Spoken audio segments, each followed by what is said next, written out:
What's your take on that? How do you think that we even got here to this place where we just don't have attainable housing? For home buyers. Mm-hmm. Yeah. I mean, the whole COVID boom really affected our housing market. This area is a destination. It's got some pretty incredible natural resources, and everybody wants a piece of that. And, we're seeing gentrification, which it helps and it hurts. I mean, it's great for the economy, not great for people who have lived here their entire lives. And it's all that of a middle sudden, class part again, right? Because it's that gentrification. It's like, great, yes, more money, more investment. But then if we don't have that middle class, the structure kind of breaks down. Exactly. Yeah. Like the people that have grown up here and want to buy a home around the corner for their parents so they can be engaged grandparents. And that's just, they're being priced out of the market. Mm-hmm. And growing up small town, I know that story. And, it always seemed like you would buy a house. That would be the next step after you sort of got married or got a career. And now that's just not happening for people. So, I think talking about first-time home buyers is really important here. The NDP is committing to offering mortgages that are affordable to first-time home buyers to give them the opportunity to get into the housing market.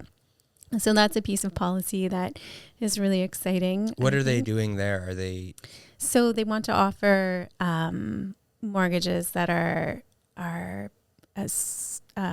have some national interest so that they can control the mortgage rate to make it accessible. Okay. So is this basically like a different type of mortgage? It would be. Is it through the banks, or is the government giving out the mortgages directly? Dual sort of interesting. partnership. Okay. Yeah. So that's an interesting strategy. Yeah. So the idea being that if you're a first time home buyer, you can get a mortgage you can afford, mm-hmm. which is would be super helpful. I mean, so we have COVID where all the prices went up, and then all of a sudden the mortgage rates exploded.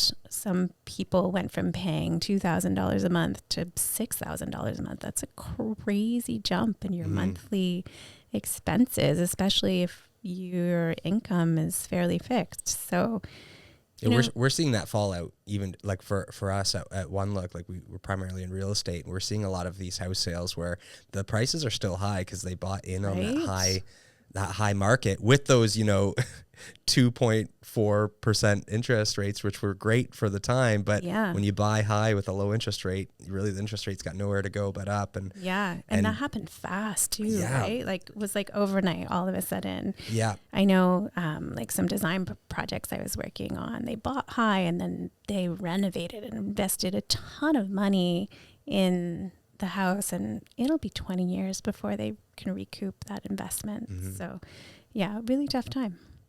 Mm-hmm. And then it just has that trickle effect in as far as the real estate market goes, because then you're upside down in your mortgage, so you got to sell it for this price, but it's actually not what the market is ready for.